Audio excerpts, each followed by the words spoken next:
I didn't really have any expectations about Banjo-Kazooie Nuts and Bolts going in because I'd never played the old platforming games on the Nintendo 64. Turns out that didn't really matter because this isn't a platforming game at all. It's actually a weird mishmash of open world action, there's some vehicular stuff in there, it's all mission based, and there's this whole separate vehicle construction component where you collect parts, you can put all these different cars and boats and planes together that have all kinds of weird functionality to them.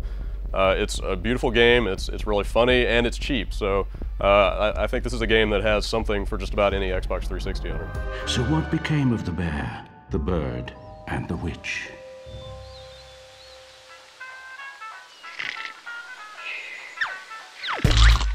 Nuts and Bolts brings back a lot of the characters from the old Banjo-Kazooie games. You've got Bottles and Gruntilda the Witch, who's the villain, Humbawamba, Klungo, just a bunch of weird esoteric characters. But it throws them all together in this bizarre, kind of meta-humorous story. It totally breaks down the fourth wall.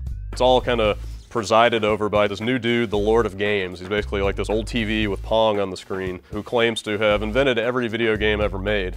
So the story basically revolves around Banjo and Gruntilda competing in this new hub world called Showdown Town, where the Lord of Games has basically created all these game worlds that you can go into. And you're basically just collecting jiggies, which are kind of like stars from the Mario games. And you know, once you hit a set number of jiggies, you go off and fight the last boss. So that's pretty typical as these games go. So the place where Nuts and Bolts gets totally crazy is the workshop. The game is all about finding new parts to pull into the workshop and put together into all these bizarre vehicles that you can create. There's no clear distinction between what's a car and what's a boat and what's a plane because they can all kind of do some of everything. It all goes together in this really weird organic kind of Tinker Toy or Lego style way. So if you played with a bunch of those as a kid, you're probably going to get way into tweaking out your vehicles, making them look crazy, and also perform all sorts of weird functions. So there's a ton of different missions in the different game worlds, and the things that they ask you to do are pretty crazily varied. And it's absolutely essential that you go into the workshop and really tweak your vehicles out to kind of meet those demands.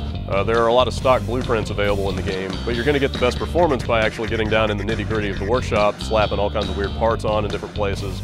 It's actually really rewarding to kind of step back and see what the mission is about, and then go into the workshop and tweak your vehicle out exactly to those specifications, and you actually see a real difference in the ease with which you can complete the missions when you do that. Now I know what you're thinking, man, I don't want to get into this workshop and spend hours having to fiddle with parts and rotate stuff around and make it fit all together.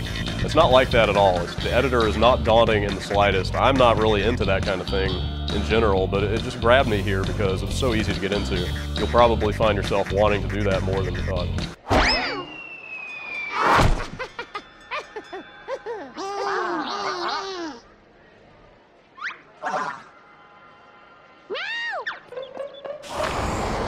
Nuts and Bolts is a game with a ton of personality. All the different presentational aspects kind of come together to form this really bizarre-looking, comical, kind of living, breathing world. There's a lot going on in Showdown Town all the time. All the characters are always running around doing all kinds of goofy stuff.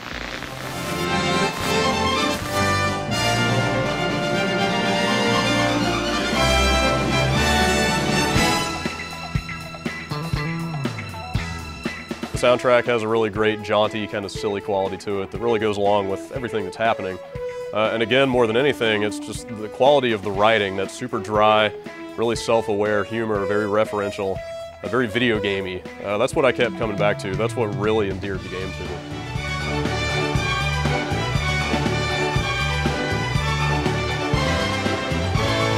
So Nuts and Bolts is a game that I feel like makes a really compelling argument for itself. It's got this big, expansive open world aspect. It's got the really excellent vehicle creation stuff where you can really see your ingenuity kind of reflected in the performance of what you make.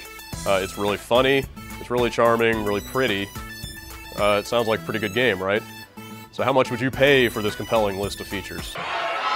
$250,000. The answer is only $40. Microsoft has decided not to charge the typical full $60 retail price, but I definitely feel like there is $60 worth of game in here. So if you want to get your Banjo on for a pretty budget price and get a lot of value out of the package, check out Nuts and Bolts.